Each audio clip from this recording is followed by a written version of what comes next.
So here is the gameplay footage that I put together for the rogue build that I built and have a video on. This is going to be linked in the build that's put on the website. I think it's diablo4.gg. And little disclaimer is the PvP zones were kind of dead. This is the best I could do. I'm going to have more put out later, but it's a lot of me killing the same few people. Mind you, it's not like they were super underleveled or anything, but just be prepared for that. I did start this in World Tier 3, as my previous videos were, and also just because in my previous experience, World Tier 4 PvP is more for like level 80 and above, and then World Tier 3, that's where you're up from anywhere from like 60 to 75 is really the range. So I started in World Tier 3. It was actually just really easy. I put it back to World Tier 4 and found some success in that as well. But starting off here in World Tier 3, going around looking for people around the Seething Abomination, I find this person here. It's really laggy, which made it rough, but anyway, when I start actually hitting them, it was only level 51, but that 3 hits, he died. It was a level 51 druid, but again, I'm level 67, so I know it's not that impressive, which is again why I moved up to World Tier 4, but he got stunned a lot, he got knocked down, and that allowed me to just tap him through his barrier. He came back for me after, and this time he even got the jump on me, and same thing, 3 hits, one for get him down to like 20% HP, and then the other one through his bulwark, and then the last one to kill him. Hero's just trying to bait out someone to come to me, and lo and behold, a level 58 sorceress did. I immediately stunned them, and then they teleported out of it. I chased them down and stabbed them to death again. Again, that was really easy. There was no problem whatsoever.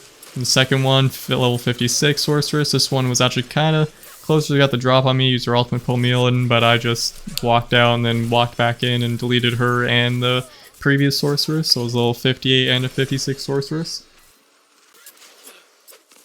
Now here was a level 70 Barbarian, as you can see there, and dead. There's a Poison Whirlwind Barbarian, something I was previously having a lot of problem with. Here we're in World Tier 4, level 70 Druid.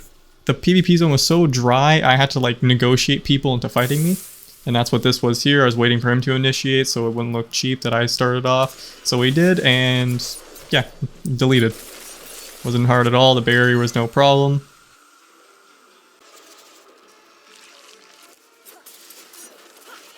Always looking around the Seething Abomination like I was here. Fortunately started chasing me, so like went on my horse to disable its tracking AI.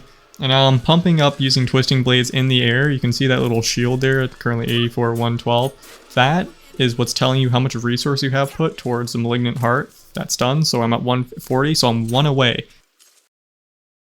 So this is where I like to keep it, and I'll wander around with them 1 attack away.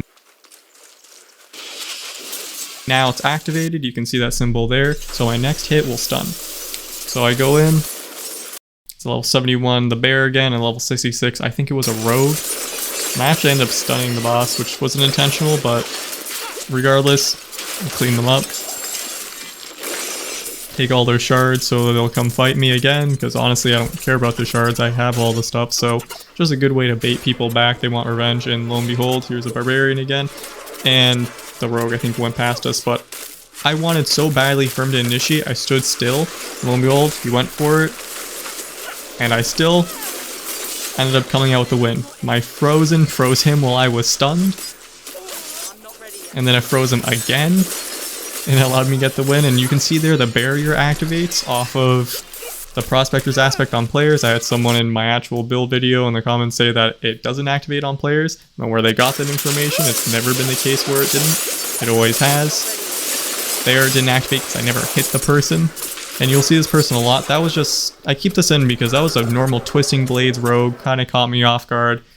Level 69, so 2 levels ahead of me. So now that I'm World Tier 4, everyone else is pretty much higher level than me. But here, we catch each other. I have the stun. They are stunned for 5 seconds. We stunned each other, but my stun was so long that I broke out of theirs and then stabbed them fully to death before they got out of it. Here I found them again and again.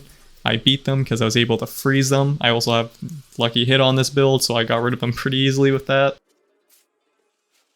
Then we had this. This was a level 78 rogue. So that's 11 levels higher than me now, and that's pretty significant in the late game, and I still managed to kill them. And again, I start propping back up my stun to try to go for, because I knew this guy was coming back. But unfortunately here, I did lose, and I learned something very important about the Rogue 1v1, and that was never pop your stealth first. And that's why they got me there, as I went on them.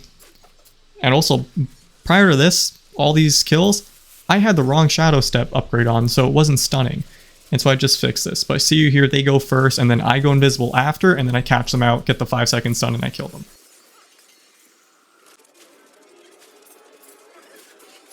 I get back, here's another level 68, so it's one level higher than me. And here was a problem I ran into, that's always a problem, is that dreaded bubble. But then it went away and jumped on them with the stunning methodical step. Killed them immediately. So once someone gets bubble activated with this build, there's not a whole lot you can do. There's nothing you can do with really anyone. So I just ran away, waited it out. They waited in their bubble, the second it ended. I went on them. Here I prepped up some of my stun beforehand and then went in. And then the poison really got them there. Level 79.